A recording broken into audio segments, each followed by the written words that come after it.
Okay, here we go. Right, so, hello everybody. Looks like I'm kicking things off. Yes, me. I can honestly say I don't feel old enough to be giving a daughter away. It seems like only yesterday I was standing there. For those who don't know me, I'm Andrew. I'm Rachel's dad, and I'd like to thank you all for coming and welcome you to Rachel and Kristen's wedding celebrations. So, Rachel, my oldest daughter and favourite, some would say.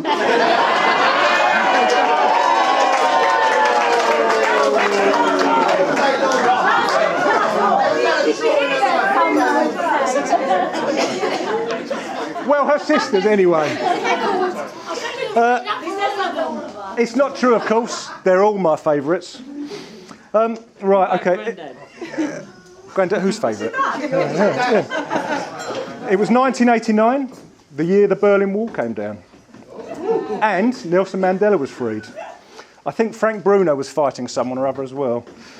It was also the year that our Rachel decided to make an appearance.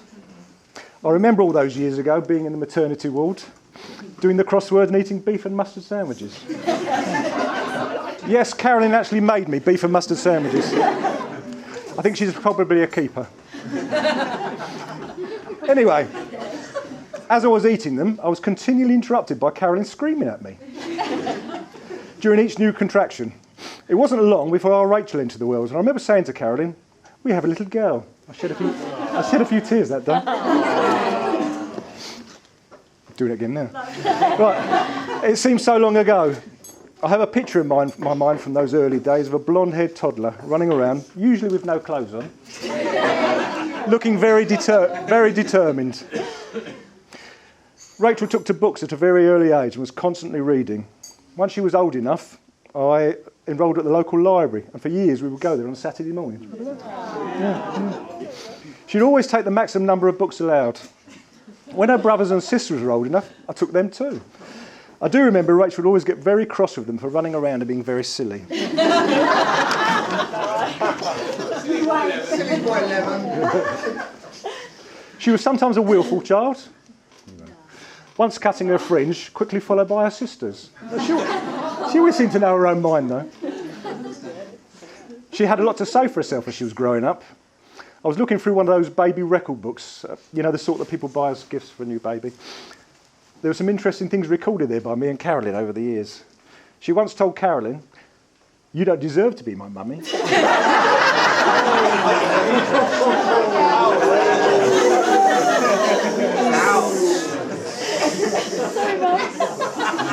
"And you're the worst adult I know."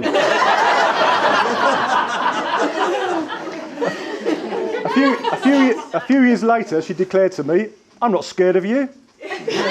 To which I replied, "I don't want you to be scared of me, Rachel. I just want you to do as you're told." Oh, and Carolyn once found her going through the drinks cabinet, and in response to being asked what she was doing, answered, "I'm having a drink." Like a daddy.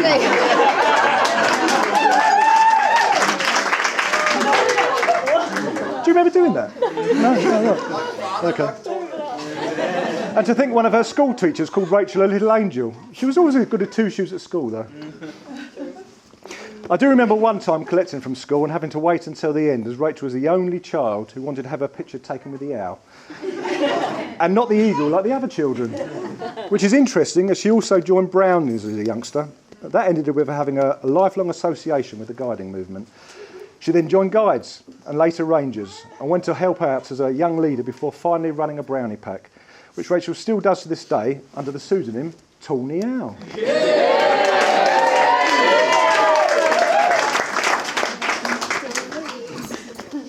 As a young lady, Rachel went off to uni.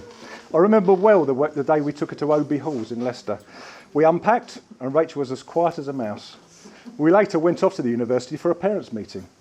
An hour or two later we came back and she hadn't spoken a word to anyone. She hadn't moved from the room. We eventually left her and went to friends nearby before travelling home. We were both quite tearful, I remember. And on the long drive home we were very worried about her, weren't we? Anyway, on pulling up on the driveway some 4 hours later, I called her immediately, but there was no reply. I continued to try all that Sunday evening, but nothing. She finally answered late that night. She'd been down the pub with her new friends.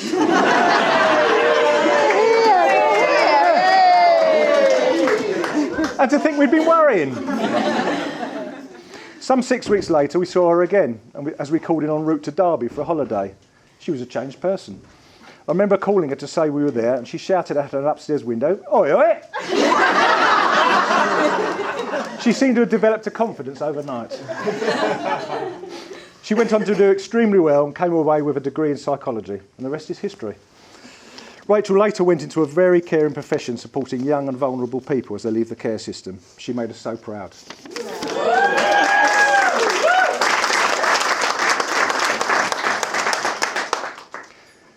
When I think back to those early days, what I really miss is holding a little hand as we walked. Well, actually, that would be sometimes 4 sets of hands, but I've told her this before, of course, and she said I could still hold her hand, but it's not the same. But to Rachel, what I really want to say is this. You look so beautiful today, it takes my breath away. Yeah. You really...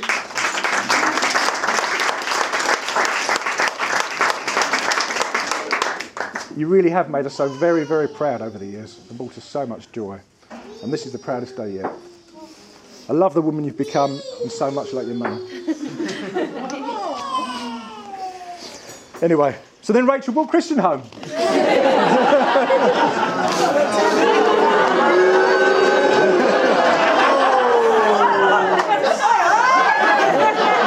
all going so well. So what can I say about Christian? He certainly made an impact on us. He's introduced Rachel to Formula One, Ferrari, and all things Italian. Yeah. I seem to remember early on that Rachel, obviously trying to impress, recited to Christian the many Formula One drivers she knew. Unfortunately, they were all drivers from years ago when she used to watch it with me. Yes. He's introduced her to politics. I'm not sure the interest is there. Well, he's here, mate, but not yet. I've learned some new words. Mardy. Sootle. Baff. I've no idea. And yes, Christian, you do go to the cinema, not the cinema.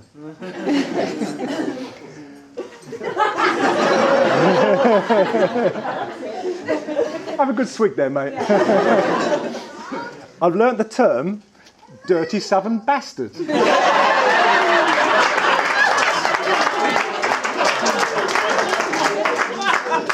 I'm not sure what that means. I think it's a football chant, something or other. Seriously though, from the moment I first got to know Christian, I thought he and Rachel were well suited. They seemed to have the same interests and temperament. Carolyn and I couldn't wish for a better son-in-law. Well, that's what it says here, but it doesn't look like my handwriting. No, really, I can honestly say we are thrilled to have him as part of our family. Anyway, I think at this point I'm meant to give some advice about married life. I'm not sure there's much advice I can give, apart from maybe to Christian. Remember, Christian, even though she's now married, Rachel is still a Sherlock. And we all know that Sherlocks are know-alls. Don't say the next bit. No, I'm not going to say the next bit, no. There's a rude carry on for that, but I'm not going to say that one. So just do as you're told, mate, and you should be fine.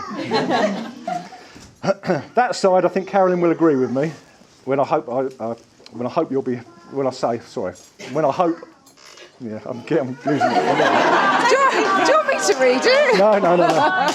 When I say I hope you'll be as happy as my mum, as me and mum have been over the last nearly 40 years. Yeah.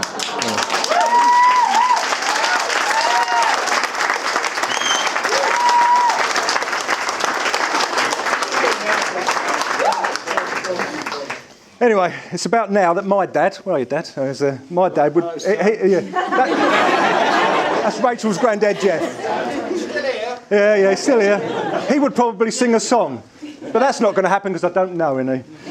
So what I would like to do is ask you to stand and raise a glass and join me wishing Rachel and Christian all the happiness in the world and a long and joyful life together. All the happiness in the world. Rachel and Christian. Thank you very much. Well done, mate. Thank you. Yeah, well done.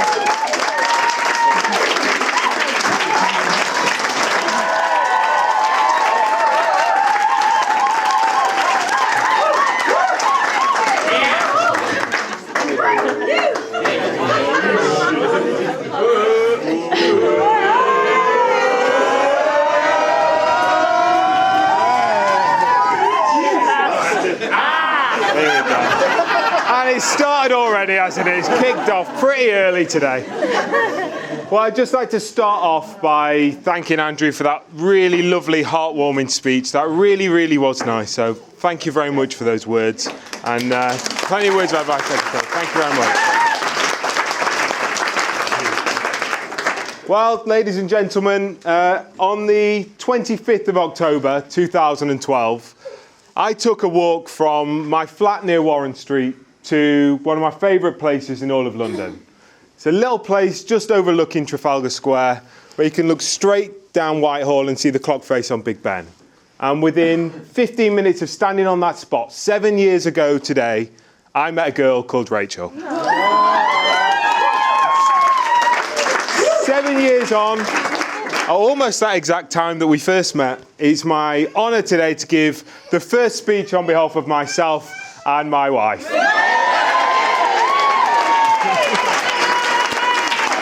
And the first thing that I want to do is just to say how amazingly beautiful she is looking today, isn't she? She's looking absolutely stunning. I want to start off just by thanking all of you for being here today. You've really made the day special to all of us. And in particular, thank you to those of you who've travelled far and wide. I know that some people really have travelled, not only the length and breadth of the UK, but the length and breadth of, well, the entire world. So thank you very much to Helen, who's come from Singapore. I'd hold off with the applause. There's quite a few of people who travel. Sylvia, who's come from Tennessee in America. To Lauren and Martin, who've come from Canada. And of course, to Catherine, who's come all the way from Sydney in Australia to be with us. So thank you very much, everyone. I also wanted to thank two people who are actually spending their birthday with us today. So thank you very much, Becca and to John. Happy birthday to both. We have actually got you both a bottle of champagne, but we've left it warm so you don't have to open it because there's plenty of free booze going. So we'll give that to you later. You can take that home with you. I didn't hear that. Thank you very much to Rachel's family for always making me feel very welcome from day one. You treated me like family from very, very early on, and it's been, I mean, my family I can basically count on two hands, so it's been interesting to come into a family where, well, half the people in this room is Thank you, Catherine. Would you like to give the speech? No, thank you. It's made Christmas dinner very interesting. Thank you all. You really. No, I absolutely love it. Thank you all very much. And in particular, I want to say thank you to Carolyn and Andrew, who have been absolutely fantastic from day one. I can't remember exactly when we had the speech. It must be 6 or 7 years ago. Of course, by the speech, I mean speech about our political leanings. Oh. And then, as soon as he discovered that I'm even more right-wing than him, we got on like a house on fire. So no, but thank you both very much. Thank you for all your help. Thank you for all your help with this wedding. And I honestly couldn't ask for better parents-in-law.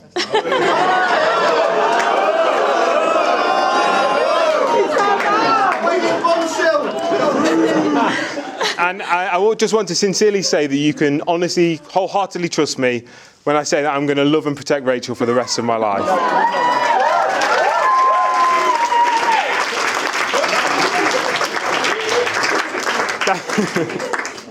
Thank you very much to our bridesmaids today, to Claire, Lauren, and my sisters-in-law, Charlotte, Catherine, and Bethany. Thank you very much. I didn't forget them. And thank you very much, Bethany, for organising the hen do for Rachel. You did a fantastic job. She absolutely loved it. She loved it. So thank you very much. Thank you to Rubio for doing our music earlier, and thank you very much also to my ushers and best men, who've done a fantastic job. To Christian and to Mike, who were standing on the door earlier. Incidentally, the reason I asked you to give out the orders of service is because I was a bit worried that Richard had started trying to charge people £10 entry. Because I know that he's tried that trick in a Donny night out a few times, haven't you? So yeah, no, thank you very much to my best men, to Jazz and to Richard. It was my honour to have you both standing there with me today. Having said that, I don't know how many in the room know Joseph and Richard, but the thing that you just need to bear in mind is that they are both pathological liars. So when they stand up to give their speech, take it with a pinch of salt. Thank you very much. To my dad, Steve, thank you very much for all the help and with this wedding, the love and support growing up. Thank you in particular for tolerating our wrestling moves growing up. I don't think you minded the Ric Flair leg lock, but it was Mr. Socko that you really didn't like. If you don't know what Mr. Socko is, you get the nastiest, dirtiest sock you can find and just ram it down your opponent's throat. We'll leave Mr. Socko on my foot tonight, I think. But no, you're looking very dapper today, and thank you very much for all the help. Mum, you are looking amazing today too. And you have done a tremendous job with the cake. I've got to say, the cake's looking fantastic. The cake is absolutely fantastic. Now, the process of actually having your mum make your wedding cake has been an interesting one, hasn't it, Rach? She sent us a formal email inviting us to a consultation last year. We turned up at the cake consultation and gave her a hug, sat down, said, "Okay, tell me a bit about yourself. Where do you work? What are your interests?" I thought you were having a laugh. Having a laugh? Sorry, you're having a laugh.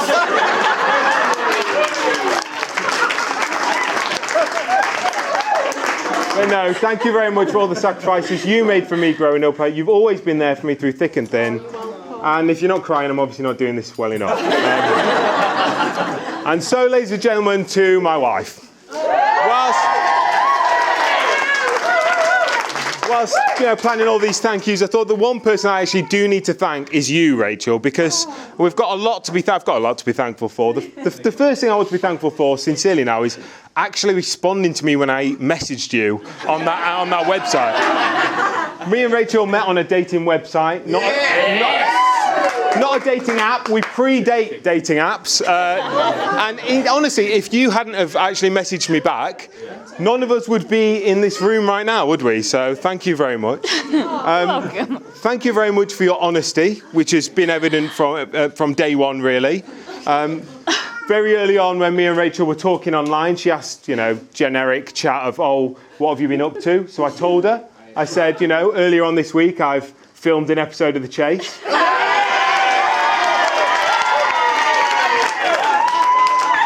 I didn't say that I've won nothing. But I lost. I didn't say that. I left that out. And her response was, "Oh, that sounds cool. I'm actually more of a pointless girl."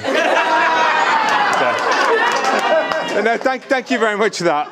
Seriously though, Rach, thank you for always taking an interest in my interests and bringing out the best in me. I cannot think of anyone else in the entire world who would sit with me on an election night and play election bingo, waiting for David Dimbleby to say vote count or cephalogist to cross it off. Love it. I love the way that you become a proper little Donny Rovers fan, coming to the match and 11 out of 10 on the abusing the referee scale. Sorry. Now, in planning this wedding, Rachel has been taunting me near enough every day that we are going to have matching T-shirts to the airport every single day. Hubby and wifey, and I, honestly, anyone who knows me will know that is my idea of living hell. I cannot stand the idea. However, in the spirit of compromise, Rachel, in the spirit of compromise, if you could stand up and show everyone our matching T-shirts.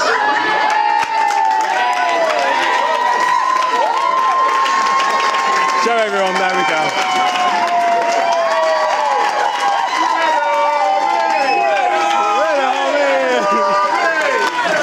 I don't know what we're going to do with that. That's going to have to just go there. This is fantastic. Thank you. We need to get a picture of us holding them up like we're making a new signing later on. Yes. Probably a better signing than we'd make, to be honest. Score more goals. On a serious note now though, Rach, thank you for being you. And thank you so much for today. You are beautiful, you're caring, you're loving, you're affectionate, you're intelligent, you're funny, and I've got no idea why you're with me. You have the patience of a saint, honestly. And so I think all that is left for me to say is to ask everybody to be upstanding for a toast to the bride, my beautiful wife. Ladies and gentlemen, to the bride, Rachel. Thank you very much. Thank you. Cheers. That was brilliant.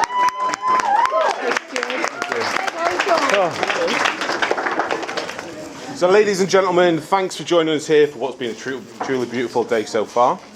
I'd like to echo Christian's words. I think the bridesmaids have done an absolutely fantastic job. You all look amazing. So, first off, thanks to the bridesmaids.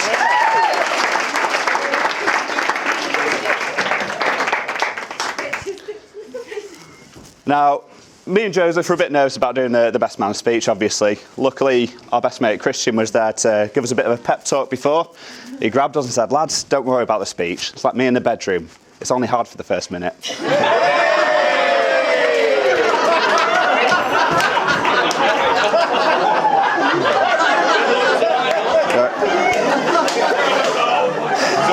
We're really glad that you could be here for this momentous occasion. This has been several years in the making. And no, I'm not talking about the wedding itself. It's the moment we finally solved the mystery of Christian's soul.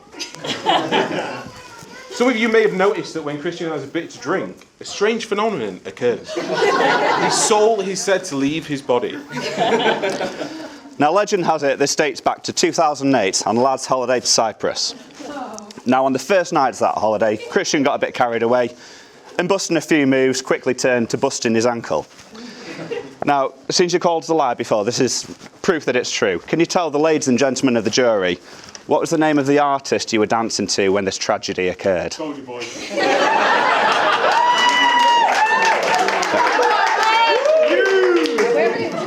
Yeah. Soldier Boy. Interesting. Soldier Boy. Soldier Boy. So on a fateful night, Christian is said to have hit the deck so hard that his soul was knocked clean out of his body. Ever since that, when more than 2 alcoholic drinks hit his lips, his soul thinks, screw that, I'm off for the night. This was a legend. How do we prove it? Now, Leonardo da Vinci is famously quoted saying, the eyes are the windows to the soul. So a few years ago, we sent Joseph to train as an optician for this very moment. Now, you should all have an envelope on your desk. If you can, desk, table, whatever you want. Now, you can open those. Yep. And in it, you'll find a little booklet. Now, we've been raking through the archives looking for photographic evidence of this phenomenon in action. So, Joseph, in your expert opinion, look at these pictures. Do any of the eyes in these pictures contain a soul?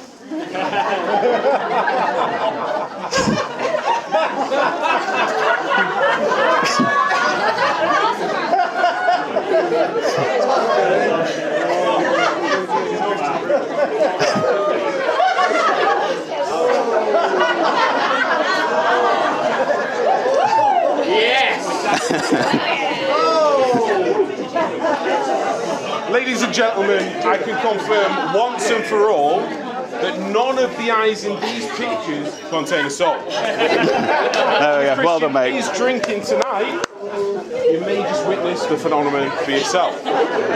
If you do see the soul leaving the body tonight, please do us a favour, take a picture so we can put it in his funeral booklet. Thank you, Joseph. Right. Now, on, take us back to when I first met Christian. I was a young, innocent, impressionable 12-year-old. Christian was the same muppet that he is today. He was a cocky little prat who'd argue with anyone just for the sake of it, but somehow we became the best of mates. Now, the first time he came round to stop at mine, I remember this little twit marching straight up to my parents and shaking their hand with a most formal, "I'm Christian, really pleased to meet you." And whereas I should have thought, my God, what a weird little fella, I was in awe. And ever since that day, I've really admired your fantastic self-confidence. I can honestly say you've been like a major influence on making me the person that I am today. And I mean that in a really positive way. Mostly. It's got us into plenty of trouble over the years. So the important thing is we've always had each other's backs. So we could talk about the time in school where he stole my water bottle and threw it at a teacher. Yeah. I had to provide a written statement the next day saying I'd seen absolutely nothing and I don't know where my bottle went. Or the time in Slovakia where we crashed a wedding and we got thrown out in under a minute. Or even the time in Doncaster where he stole a security scanner from a bouncer. And we had to watch on make sure he didn't get into too much trouble while he marched merrily around the dance floor, scanning everyone head to toe.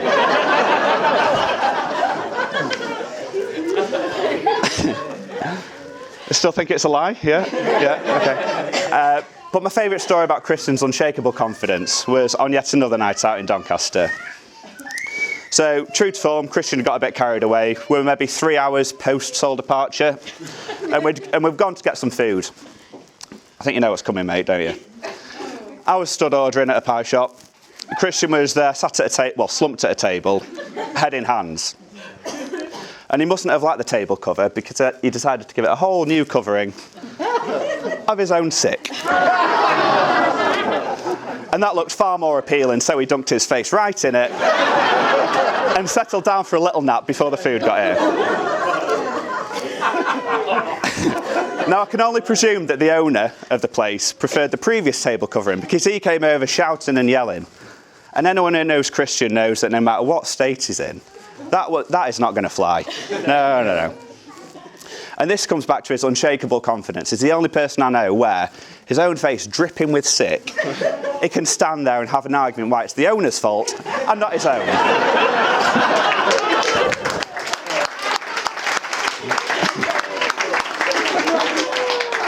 So, exasperated, the owner turns to me and says, "Do you know this guy? Is he your friend?"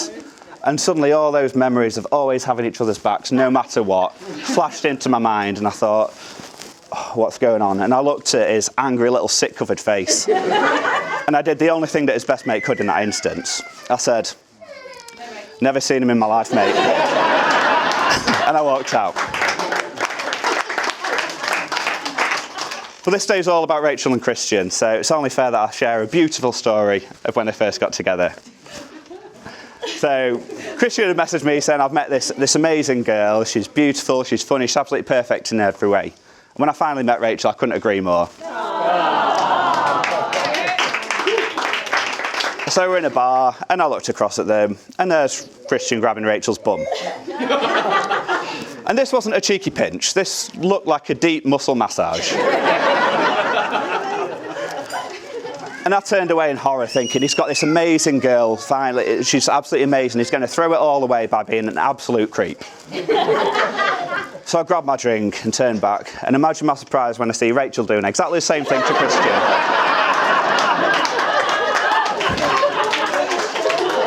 Now, people talk at weddings about witnessing true love, but in all honesty, I don't know what that was that I witnessed. But what I do know is that you're the perfect match for each other, and I love you so much, and yeah, I'm delighted to see you both happy together.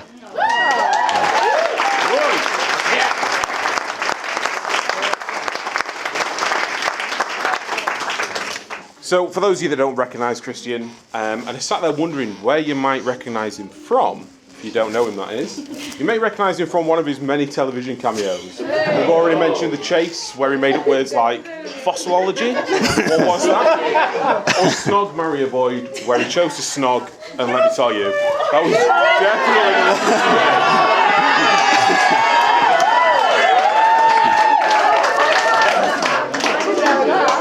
His decision to snog was most definitely the wrong decision. In all seriousness though, if you're wondering where you recognise him from, then I really don't know what you're doing here. So you may as well leave. So if someone could take the father of the bride out, that'd be great. I understand that some of you may not realise what's being said, given we're from north of Watford. So I've actually done you all a favour, and I've brought an interpreter. Dad, would you just translate this one for me? Yorkshire, Yorkshire, Yorkshire. Very good. Christian, we're brothers, we're best friends, we're partners in crime. This means we've had many experiences together through our lives, which some of which haven't been too impressed on our wives. They've not been too impressed with us. But hey, they moan when we play FIFA, they moan when we get drunk. Can you imagine what's going to happen later on when we get drunk, slope off and play FIFA? Christian's the kind of guy that you rely on. We've already demonstrated that one. By that, I mean he's the kind of guy you can rely on to be confrontational. That's right, ladies and gents. I'm not sure if he's mentioned it to any of you yet, especially you guys over there, but he did a personality test recently, and it turned out that he was quite confrontational. I don't think we needed a personality test to tell us that. Just watch him go when you put a drink in it. Christian, what it didn't tell us is that you go crazy if we mess with your OCD. Rach, what's going to happen if you turn the rug up on the floor? Shit will hit the fan. Christian's also quite the chef. I'm sure he knows what I'm about to say right now. So if he offers you a chance to go to his home restaurant, Cristiano's, which is actually a table in his kitchen. Terrible. I don't know why he's still here today. It's actually his home restaurant, dining table in his kitchen. Decline it straight away. Tell him your grandma's died if you have to. But whatever you do, don't go there. I once dined there when I was about 7 years old. What he did is he served us Cumberland sausage and chips, but he failed to turn the oven past 30 degrees. And he tried to kill his entire family with food poisoning. He'll argue with us now about this, and probably is already trying to defend himself. Did I mention that he's quite confrontational? What? Christian's also the kind of guy that will have your back. And by that, I mean that if you ask him to, he'll happily go with you to throw eggs and flour at someone's house. In fairness, he was about 12 when that happened. He'd still probably do it. What I love about my brother is his ability to argue. It's no surprise that he did a politics degree. He'll happily sit back and watch you hang yourself in an argument whilst he's preparing to roast you with the facts. Prepare. Christian, we once went to Silverstone, do you remember that? We went to Silverstone. We went to watch some F1 testing, and whilst we were there, we tried to get to a part of the circuit that we really shouldn't have been in. It was closed off, remember that? On the way, we were walking down this part of the circuit that's completely closed. On the way, we were approached by a marshal, about 60s, yeah? This marshal's marching up to us, and he angrily tells us that we shouldn't be there, and then tried to lecture us on safety.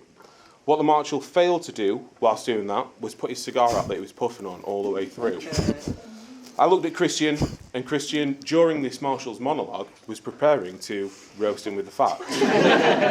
Christian proceeded to lecture the marshal on smoking and how it causes cancer. And let's put it this way, the marshal, who was about 60, had just been well and truly roasted by an 18-year-old Christian. I'm not sure if I mentioned this earlier on to you lot, but he's very confrontational.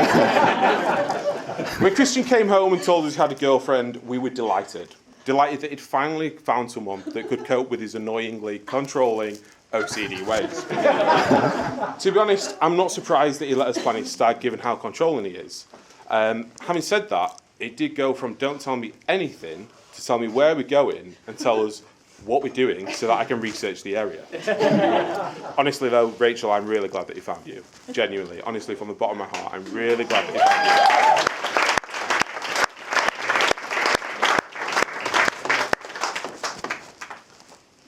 Rach, you're a super strong, independent woman.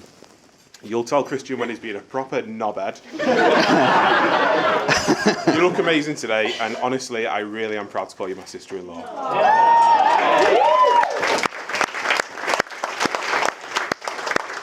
I'm also proud to call you my son's auntie.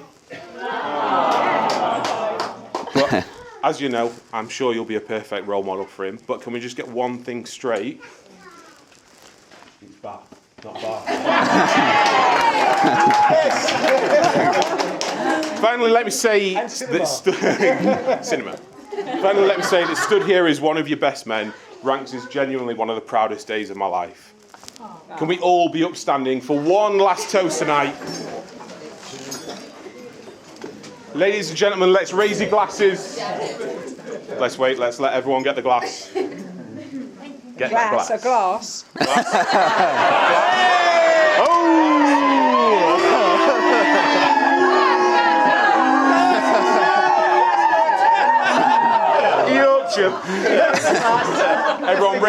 Everyone raise your glasses to the beautiful bride and groom, the new Mr. and